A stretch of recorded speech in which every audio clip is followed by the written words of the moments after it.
Шайтан эч качан сага мээримдүүлүк кылбайт. Шайтан сага эч качан райымдуулук кылбайт. Шайтан эч качан жомарттык кылбайт сага. Эч качан сени субханалла жакшы ишке буйрбайт. Керек болсо жакшы ишке буйруп туруп сени субханалла азаптуу дүйнөгө салып коюшу мүмкүн.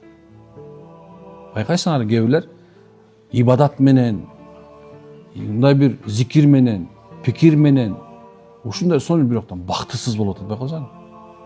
Эмне үчүн дегенде, ошол шайтан жакшы нерсе менен бартып сени жаман жолго салып койгонго аракет кылды. Эч качан силер менен бизге жакшылык кылат ойлобогула. Алла айтат, сол жак ээлери болгон кандай жаман дейт. Сол жак ээлер деген бул акылсыздар.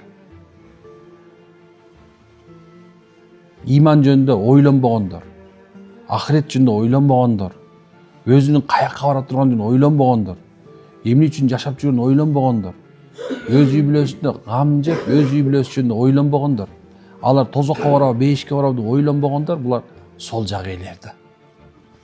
Сол жак ээлер күнү ойлогон нерсеси көбүнчөсү дүнүйө, чогултуу, эркек болсо субханалла 2, 3, 4, 5 катын, машине, үй, аял болуп турган болсо кооздук, сулуулук, бешнийдинде сулуу болуп жашашын аракетинде болуп.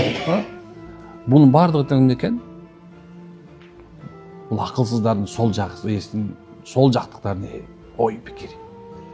Ал эми Алла айтат, оң жак ээлер болгон кандай сонун. Кандай жакшы. Вакыя сүрөсү. Оң жак ээси болгондой жакшы. Алар субханалла туура жолду тандашты. Аллага ширк келтиришпести. Алланын өкүмүнөн алыс болбоду. Алланын үмүт менен жашады, коркунуч менен жашады субханалла.